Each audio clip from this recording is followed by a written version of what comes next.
كنت وعنونا سنداو ريال ميلكستا شوتانا هالكني واستوديو تلفزيون كعالمي قاعد ستار كسر هذا برنامج جديد الضباط يا عالمك وحنا نجلس عسين دورا أنا وأسعيد أحمد تلفزيون والله الدور ضلتنا الدور يا وحنا كملا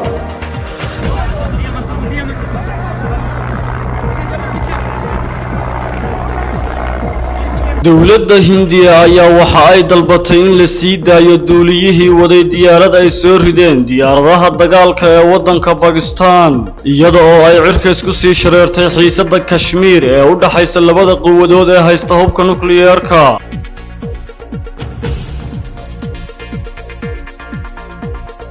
hogaamiyaha Kuuriyada Waqooyi Kim Jong Un ayaa waxa uu ka degay dalka Vietnam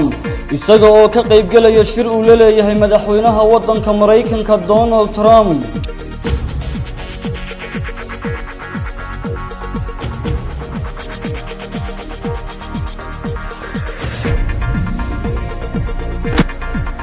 Buhari Muhammadu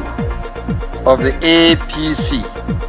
madaxweynaha waddanka Nigeria Muhammadu Buhari ayaa mar kale loo doortay madaxweynenimada waddanka Nigeria.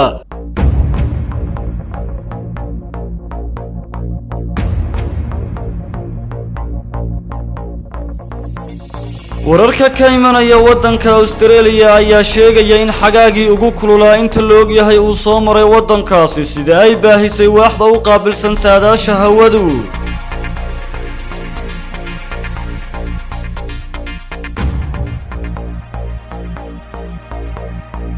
dad badan oo rayida ayaa sanadkii la soo dhaafay lagu dilay Afghanistan sida lagu sheegay warbixin cusub oo ay soo saartay qaramada midoobay. qodobadaas iyo qodobo kale oo faahfaahsan ayaa dabcan ku daawan doontaan barnaamijkeena toddobaadka iyo caalamka.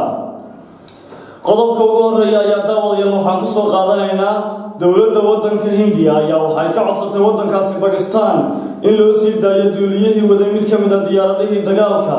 ee ciidamada waddankaasi Pakistan ay soo rideen kadib dagaal foolka foolaha ay fooda isku dareen labadaasi waddan waa Pakistan iyo Hindiya.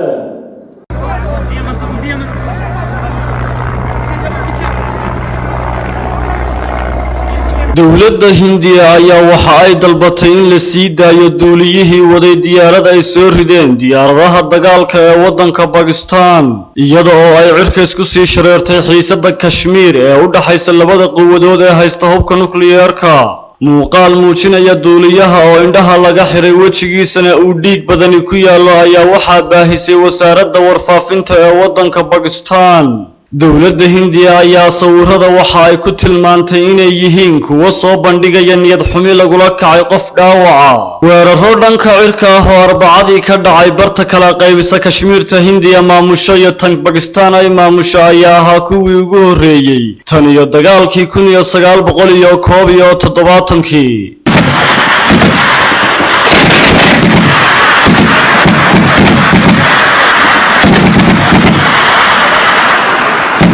dhacdadaas oo ay dowladda waddanka Pakistan sheegtay inay ku soo riday laba diyaaradood oo kuwa militariga ayaa waxa ay sare u sii qaadeen xiisadda u dhaxaysa labada dal kuwaas oo sheeganaya lahaanshiyaha Kashmir oo dhan balse labada waddan midna si buuxda uma xukumo gobolkaasi lagu muransan yahay ee Kashmir. arrintan ayaa waxa ay imanaysaa maalin uun kadib markii dowladda Hindiya ay weerar ku qaaday waxa ay ku sheegtay xero ay leeyihiin maleeshiyaad oo ku taala gudaha waddanka Pakistan. weerarkaas oo ay uga aargudaysay weerar ismidaamin ahaa oo lagu dilay ugu yaraan 40 askari oo ka tirsan ciidamada waddanka Hindiya ee jooga gobolka Kashmir. urur saldhigiisu uu yahay waddankaasi Pakistan ayaa waxa uu sheegtay mas'uuliyadda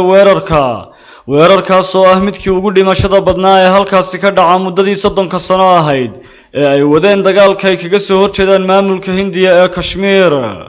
maalintii Arbacadii ayaa Mareykanku waxa uu dowladaha Hindiya iyo Pakistan ugu baaqay inay ka baaqsadaan tallaabo kale oo military waxaana uu sheegay inuu ka shaqeynayo sidii loo damin lahaa xiisadda ka dhaxaloosan labadaasi dal. duuliyahan ka tirsan ciidamada cirka ee waddanka Hindiya ee magaciisa lagu sheegay Abhinandan ayay saraakiisha Hindiya waxa ay sheegeen in la laayahay sawirro laga baahiyay qabashadiisa kuwaas oo u muuqanaya in dadka rayidka ah ee ku nool gobolka Kashmiirta ay Pakistan maamusho ayaa sawirradaasi waxay u muuqdeen kuwo jirdil ay u geysteen ninkaasi dadka rayidka ahi waxaana ciidamada waddanka Pakistan lagu amaanay ficiladii ay ninkaasi ku ilaaliyeen wasaaradda warfaafinta ee waddanka Pakistan ayaa waxa ay daabacday sawirradaasi walow ay markii dambe tirtirtay muuqaal ay ku muujinayso duuliyaha oo indhaha laga xiray kadib markii la qabtay kaas oo la maqli karo isaga oo biyo codsanaya. I've got hurt and I would request some water, please. Start again, please. Yeah, my name is Wing Commander Abhinandan. My service number is 27981. I'm a flying pilot and my religion is Hindu. muuqaal markii dambe la daabacay ayaa waxaa la arkayay Abhinandan oo shaah cabaya isaga oo aan indhaha u xirnayn waxaana uu u muuqday mid jirkiisa la soo nadiifiyay. labada waddanba waxa ay haystaan gantaalada goomaha ka samaysan ee awoodda u leh inay xambaaraan hubka nukliyeerka. dowladda waddankaasi Hindiya waxa ay haysataa 9 nooc oo ka mid ah gantaalada la isticmaali karo waxaana ka mid ah nooca loo yaqaano Agni 3 kaasoo gaari kara masaafo dhan 3000 oo kiiloomitir ilaa 5000 oo kiiloomitir sida ay sheegtay xarunta qorsheynta daraasadda caalamiga ah ee lagu magacaabo CSIS taasoo fadhigeedu uu yahay magaalada Washington. gantaalada ay haysato dowladda waddankaasi Pakistan oo dhismahooda ay ka caawisay dowladda waddankaasi Shiinuhu waxaa ka mid ah kuwa ridada gaaban iyo kuwa ridada dhexe oo gaari kara masaafo kasta oo Hindiya ka mid ah sida ay sheegtay hay'adda lagu magacaabo CSIS. gantaalada ay Pakistan haysato waxa ugu masaafo dheer mid lagu magacaabo Shaheen 2 oo gaari kara ilaa 2000 oo kiiloomitir. dowladda Pakistan ayaa waxa ay haysataa 140 ilaa 150 madax oo hubka nukliyeerka halka Hindiyana ay haysato 130 ilaa 140 madax oo hubka nukliyeerka sida laga soo xigtay hay'adda lagu magacaabo SIBRI. وهاجا حفلة دولة وبحنتاسي إنا كبرتين برنامج هو برنامج كذي تضباط كي عالمك وحنا جلس عسينا يعني جو السعيد أحمد تمريسي هل كان جلس عطانا وتلفزيون كعالمي جاه ستار واللي هو حنا صوص على وربحنا كلا وحيسله لكن مركب وحنا يجينا حاجة يوضن كفيتنام hogaamiyaha Kuuriyada Waqooyi Kim Jong Un ayaa waxa uu safar tareen ku yimi waddankaasi Vietnam waxaana uu la kulmay madaxweynaha waddanka Mareykanka Donald Trump.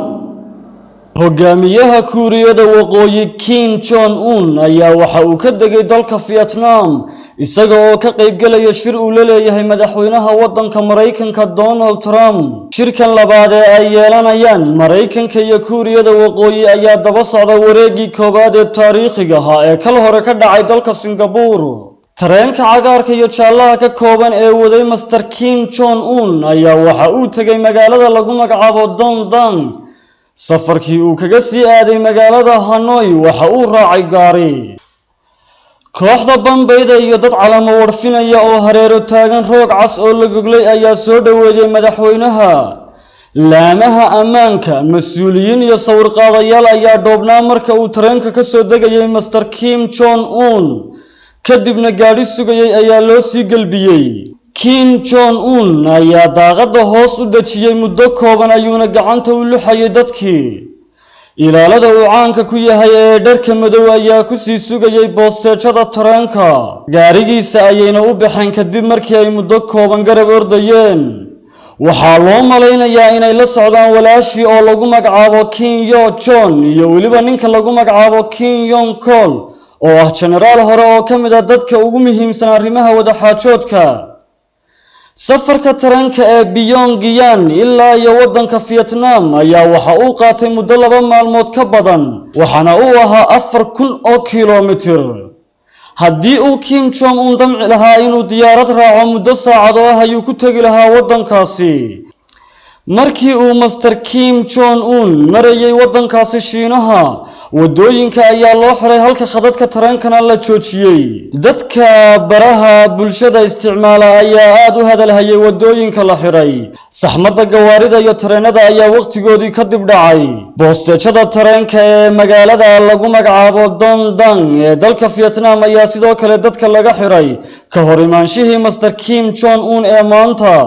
markii uu halkaasi yimi kadibna 170 kiiloomitir oo gaari ah ayuu safar u galay magaalada caasimadda Hanoi. Arrin la yaab badan sii leh ma aha in Kim Jong Un uu safar tareen galay maadaama awowgii oo lagu magacaabi jiray Kim Zan uu horay tareen u adeegsaday markii uu safarka ku tagay waddankaasi Vietnam iyo bariga Yurub. arrintaas uu sameeyay kaliya ayaana taariikhda u galaysa Mr. Kim ka da'da yar maanta. tareenka khaaska ah ee Kim Jong Un ayaa waxa uu leeyahay 21 qaybood oo aysan xabadu karin waana mid loogu talagalay in lagu raaxaysto. waxa uu leeyahay fadhiyo maqaar ku dahaaran yihiin iyo qolaal lagu shiro sidaas darteed safarkaasi ma ahay mid rafaad badan. madaxweynaha waddanka Mareykanka Donald Trump ayaa kulan khaas ah oo waqti kooban ah la qaadan doona Kim Jong Un fiidnimada Arbacada kadibna waa ay wada cashayn doonaan iyaga oo ay weheliyaan la taliyayaashooda sida ay sheegtay afhayeenka aqalka cad Sarah Sanders. maalinta Khamiista ayay mas'uuliyiintu waxa ay yeelan doonaan kulamo isxigxiga. kulanka magaalada Hanoi ayaa waxaa lagu wadaa inuu aasaas loogu sameeyo waxyaabihii lagu heshiiyey kulankii taariikhiga ahaa ee Singapore ay ku yeesheen bishii Juunyo ee kal hore. shirkii Singapore waxaa ka soo baxay hadallo afka u badan oo aan aad u cadayn. labada mas'uulna waxa ay ku heshiiyeen inay ka wada shaqeeyaan sidii hubka nukliyeerka loo tirtiri lahaa inkasta oo marnaba aan la cadaynin sida arrintaasi loo hirgelinayo. si kastaba ha ahaatee dhanka diblomaasiyadda ayaa horumar laga sameeyay tan iyo wixii shirkaasi ka dambeeyay. si kastaba ha ahaatee labada mas'uulba waxa ay dareensan yihiin inay sareyso waxyaabaha la filayo in kulankan uu ka soo baxo oo ay kala saxeexanayaan inay noqdaan waxyaabo la taaban karo oo muujinaya in horumar laga sameeyo wada xaajoodka. waddanka Vietnam waa meel ku habboon marka dhinacyo badan laga fiiriyo. waxa ay xiriir diblomaasi ah oo waddankaasi Vietnam la leeyahay Mareykanka iyo Kuuriyada Waqooyi. inkastoo ay mar cadow ahaayeen Mareykanka haddana waa meel uu Mareykanku tusaale u soo qaadan karo marka laga hadlayo in laba dal ay wada shaqeeyaan oo colaadii la soo maray laga gudbo. afgaar ahaan waddanka Vietnam iyo xukuumadda Kuuriyada Waqooyi waa dalal shuuci ah inkastoo Vietnam ay horumar dhaqaale samaysay waxaana ay noqotay mid ka mid ah dalalka uu dhaqaalahoodu ugu korriin badan yahay qaaradda Asia inkastoo xisbiga talada haatan haya uu awoodii oo dhan haysto. haddaba kulankii cashadii iyo weliba kulamadii isxigxigay iyo shirarkii gaarka ahaa ay lahaayeen madaxweynayaasha wadamada Kuuriyada Waqooyi iyo Mareykanka Kim Jong Un iyo Donald Trump ayaa dowladda waddankaasi Kuuriyada Waqooyi waxa ay sheegtay in aanay sii wadi doonin wada hadallada iyo wada xaajoodiyada ay kula jirto dowladda waddanka Mareykanka. 먼저 해제하라는 것입니다. What we proposed was not the removal of all sanctions. dowladda Kuuriyada Waqooyi waxa ay sheegtay inaysan halkaa ka sii wadaynin wada xaajoodka ay la leedahay Mareykanka. wasiirka arrimaha dibadda ee Kuuriyada Waqooyi ayaa waxa uu sheegay inaysan wax iska bedelaynin mowqifka Pyongyang xitaa haddii Mareykanku uu dalbado wada hadallo dheeriya. wasiirka arrimaha dibadda ee Kuuriyada Waqooyi oo lagu magacaabo Ri Yong Ho ayaa hadalkan jeediyey kadib shirkii madaxweynaha Mareykanka Donald Trump iyo hogaamiyaha Kuuriyada Waqooyi Kim Jong Un ay ku yeesheen waddankaasi Vietnam kaasi oo ugu dambeyn ku soo dhamaaday safgarad la'aan. waxa uu sheegay inay weydiisteen in qayb ahaan laga qaado cunaqabataynta balse aan gebi ahaanba laga qaadin. madaxweynaha waddanka Mareykanka Donald Trump ayaa waxa uu ku adkaystay in waqooyiga Kuuriya ay weydiisteen in cunaqabataynta oo dhan laga qaado. wada hadalka kadib ayaa madaxweynaha waddanka Mareykanka Donald Trump waxa uu sheegay in Kim Jong Un uu soo dhigay inuu burburin doono dhammaan xarunta Yonbyon ee loo adeegsado cilmi baarista iyo samaynta hubka nukliyeerka ee Kuuriyada Waqooyi kaasoo ah qorshe ahmiyad weyn leh. balse taas beddelkeeda madaxweyne Kim Jong Un ayaa waxa uu doonayay in cunaqabataynta oo dhan laga qaado. arrintaas oo Mareykanku uusan diyaar u ahayn waa sida uu madaxweyne Donald Trump sheegay. waxaan filayaa daawadayaal warbixintaasi inaad ka bogateen dabcan hadday ku dhaafaan barnaamijyada telefishinka caalamiga ah ee Star waxaad mar walba dib uga daawan kartaa uga soo tusan kartaa bogagga uu telefishinku ku leeyahay xagga internetka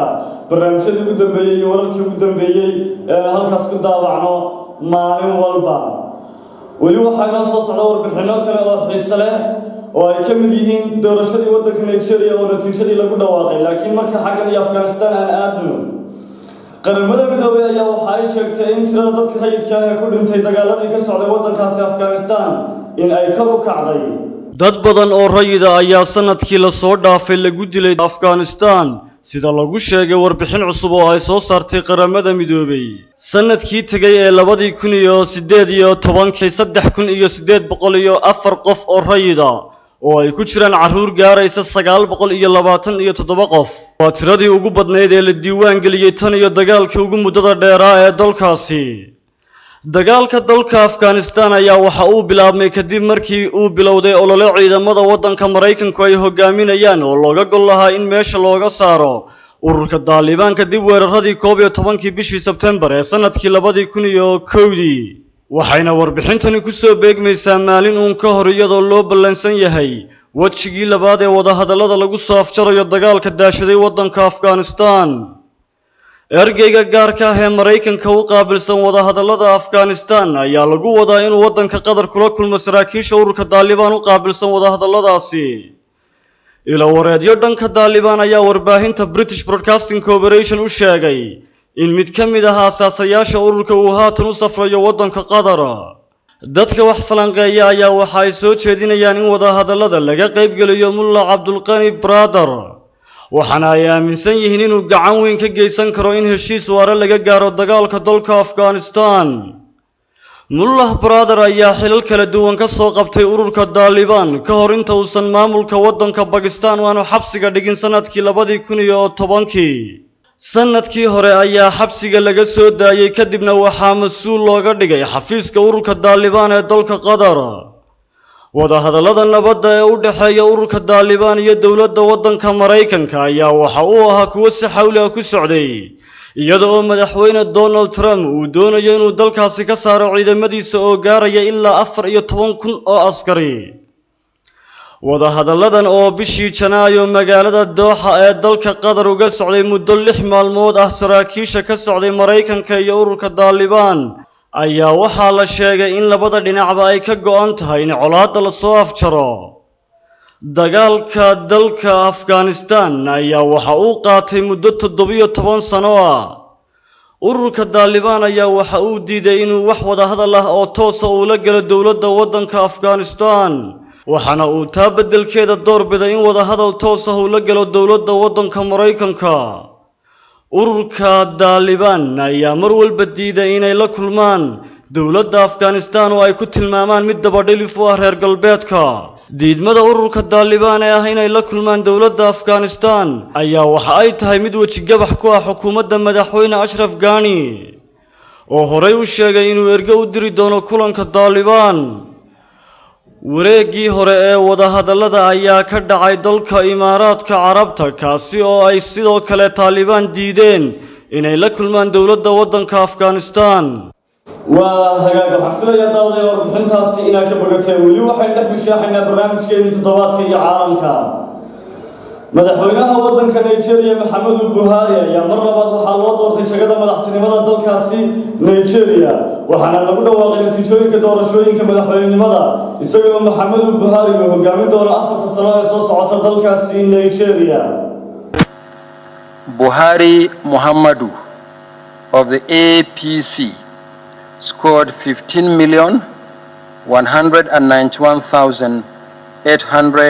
15,191,847 votes.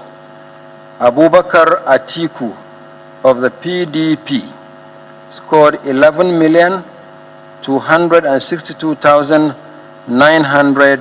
11,262,978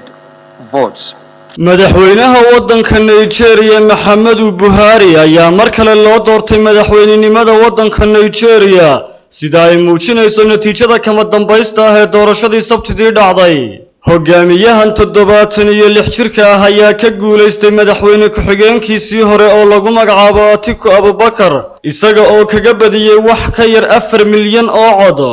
xisbiga ugu tunka weyn mucaaradka dalka Nigeria oo lagu magacaabo PDP ayaa waxa uu diiday guusha uu madaxweyne Muhammadu Buhari ka gaaray doorashadii aadka loogu loolamay ee Sabtidii ka dhacday wadankaasi mid ka mid ah mas'uuliyiinta xisbigaasi mucaaradka ayaa waxa uu yiri waxaanu maraynaa dariiq kasta oo ay ka mid tahay inaan xal ka raadino hanaanka cadaaladda ee wadanka Nigeria sida ay ku waramayso wakaaladda wararka ee Reuters oo ka soo xigatay mas'uulkaasi xisbiga lagu magacaabo PDP ayaa waxa uu sheegay in wax isdabamarin ballaaran ay haraysay doorashadii balse guddiga doorashada ayaa waxa ay diideen eedeymaha loo soo jeediyay ugu dambeyntiina waaxda saadaasha hawada ee wadankaasi Australia ayaa waxa ay sheegtay in heerkulkii ugu kululaa ay wajahday wadankaasi Australia wararka ka imanaya wadanka Australia ayaa sheegaya in xagaagii ugu kululaa inta la og yahay uu soo maray wadankaasi sida ay baahisay waaxda u qaabilsan saadaasha hawadu boqolaal ruux ayaa dhibaato kala kulmay kulaylka daran ee 3 bilood ee la soo dhaafay ka jiray dalkaasi Australia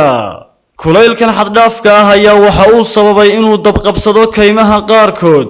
sidoo kale inay korontadu ka tagto meelaha qaarkood waxaana sidoo kale sare u kacay dadka isbitaalada la seexinayo duurjoogtii ayuu sidoo kale kulaylkani aad u saameeyay wararkuna waxa ay intaasi ku darayaan inay dhinteen fardo aad u fara badan xayawaan kale iyo waliba kalluunka badda hoostiisa ku jira sarkaal sare oo lagu magacaabo Ballet Trewin ayaa waxa uu yiri kulaylku sida uu u baahsan yahay iyo waqtiga dheer ee uu qaatay ayaa dalka intiisa kala saameysay kulaylka hadda jirto ayaa ka sare maray kii ugu darnaa ee dalka Australia soo maray xagaagii 2012 ilaa 2013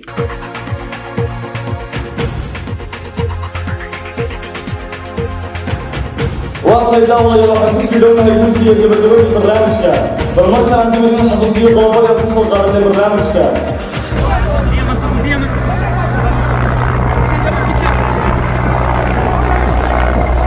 dowladda Hindiya ayaa waxa ay dalbatay in la sii daayo duuliyihii waday diyaarad ay soo rideen diyaaradaha dagaalka ee wadanka Pakistan iyada oo ay cirkays ku sii shareertay xiisadda Kashmir ee u dhaxaysa labada quwadood ee haysta hubka nukliyeerka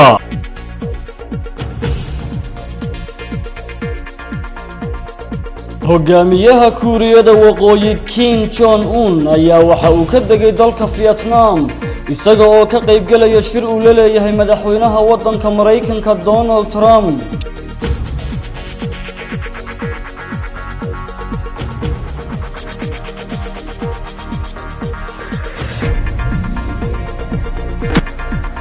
Buhari Muhammadu of the APC.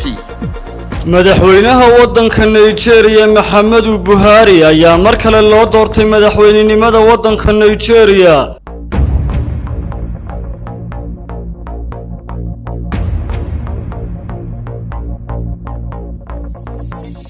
wararka ka imanaya wadanka Australia ayaa sheegaya in xagaagii ugu kululaa inta la og yahay uu soo maray wadankaasi sida ay baahisay waaxda u qaabilsan saadaasha hawadu